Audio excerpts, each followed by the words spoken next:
అందరికీ నమస్కారం. నేను నీలా రవి నాయక్, మీర్పేట్ కార్పొరేటర్ని. ఈరోజు మీ ముందుకు రావడానికి ముఖ్య కారణం ఏంటంటే మన మహేశ్వరం నియోజకవర్గం నుండి గెలుపొందినటువంటి సబితా ఇంద్రారెడ్డి గారు ఈరోజు ఏం మాట్లాడిరో ఒక్కసారి మనం చూద్దాం. కోరుతా ఉన్నాం, ఎందుకంటే ప్రజల కోసమే పనిచేస్తూ ఉంటాం. మీరు కానీ మేము కానీ ప్రజల కోసమే పనిచేస్తూ ఉంటాం.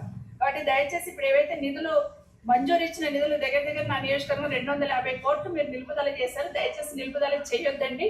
ఇక్కడ ఒక్కసారి మనం గమనించాలి ఏంటంటే మన గౌరవ ఎమ్మెల్యే గారు ఏమని మాట్లాడుతున్నారంటే 250 కోట్లు ఈరోజు నిధులు కాంగ్రెస్ పార్టీ ప్రభుత్వం ఆపుతుందనేసి మాట్లాడడం జరుగుతుంది.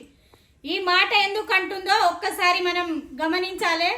ఆవిడ గారు గతంలో కూడా కాంగ్రెస్ పార్టీ నుండి ఎమ్మెల్యేగా గెలిచి మహేశ్వరం నియోజకవర్గానికి ఒక తెలంగాణలో ఒక బంగారు తునుకం చేస్తా అని చెప్పేసి అప్పుడు కాంగ్రెస్ పార్టీ నుండి బీఆర్ఎస్ పార్టీకి పోయింది. బీఆర్ఎస్ పార్టీకి పోయిన తర్వాత మహేశ్వరం నియోజకవర్గానికి ఎంత అభివృద్ధి చేసిందో మనం అందరం కూడా చూస్తూ ఉన్నాము.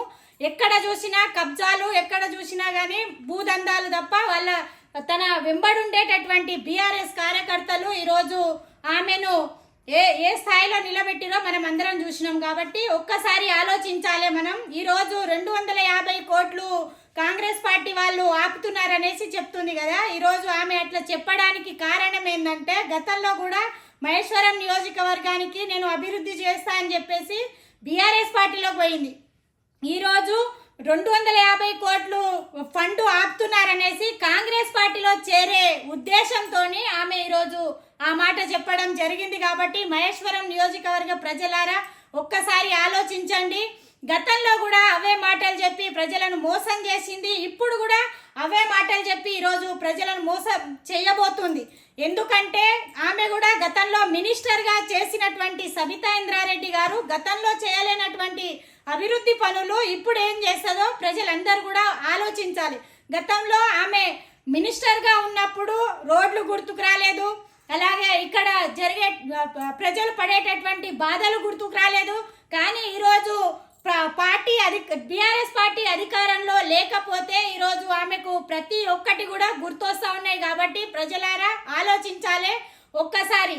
ఎందుకంటే సబితా ఇంద్రారెడ్డి గారు ఈరోజు ఆ మాట అన్నదంటే ఏదో ఒకటి జరగబోతా ఉంది ఈ మహేశ్వరం నియోజకవర్గంలో. కాబట్టి అందరం కూడా గమనించాలనేసి మీ అందరికీ కూడా నేను రిక్వెస్ట్ చేస్తా ఉన్నాను. మరో మాట ఏంటంటే మొన్న జరిగినటువంటి ఆర్కేపురంలో కిల్లా మైసమ్మ దగ్గర చెక్కుల పంపిణీ విషయంలో మన సబితా ఇంద్రారెడ్డి గారు చాలా గొప్పగా చెప్పారు. ఏమనంటే ప్రోటోకాల్ పాటించట్లేదు, ఓడిపోయిన వాళ్ళు వచ్చి స్టేజ్ మీద కూర్చుంటారా అనేసి మాట్లాడిరు కదా. మీకు కూడా అదే వర్తిస్తుంది. ఏమనంటే ఇక్కడ మహేశ్వరం నియోజకవర్గంలో ఉండేటటువంటి ప్రజాప్రతినిధులు ఎవరైతే ఉన్నారో మన కార్పొరేటర్లు కావచ్చు, ఎంపీటీసీలు కావచ్చు, ఎంపీపీలు కావచ్చు, అలాగే వార్డు మెంబర్లు కావచ్చు, వాళ్ళందరికీ కూడా అదే వర్తిస్తుంది. మీ లెక్క మాకు కూడా ఓట్లేసి గెలిపించారు కాబట్టి ప్రతి ఒక్క ప్రజాప్రతినిధికి కూడా అదే వర్తిస్తుంది. కాబట్టి మీకు ఆ రోజు గుర్తు రానిది ఈరోజు మీకు గుర్తొచ్చిందా అని మేము ప్రశ్నిస్తా ఉన్నాం. ఎందుకంటే ఓడిపోయిన వాళ్ళని తెచ్చి స్టేజ్ మీద కూర్చోబెట్టి వాళ్ళతోని చెక్కులు పంపిణీ చేసినప్పుడు మీకు ఎక్కడ పోయింది తెలివి అనేసి నేను అడుగుతా ఉన్నాను సబితా ఇంద్రారెడ్డి గారికి. గతంలో చాలా వరకు ప్రతి వార్డులో మీర్పేట్ మున్సిపల్ కార్పొరేషన్లో గెలిచినటువంటి వేరే పార్టీ వాళ్ళ కార్పొరేటర్లను అందరినీ కూడా పక్కకు నెట్టేసి నువ్వు ఓడిపోయిన వాళ్ళని అందరినీ తెచ్చి ఈరోజు ఆ రోజు నువ్వు చెక్కులు పంపిణీ చేసినప్పుడు ఇవన్నీ నీకేవి గుర్తు రాలేదా అమ్మా?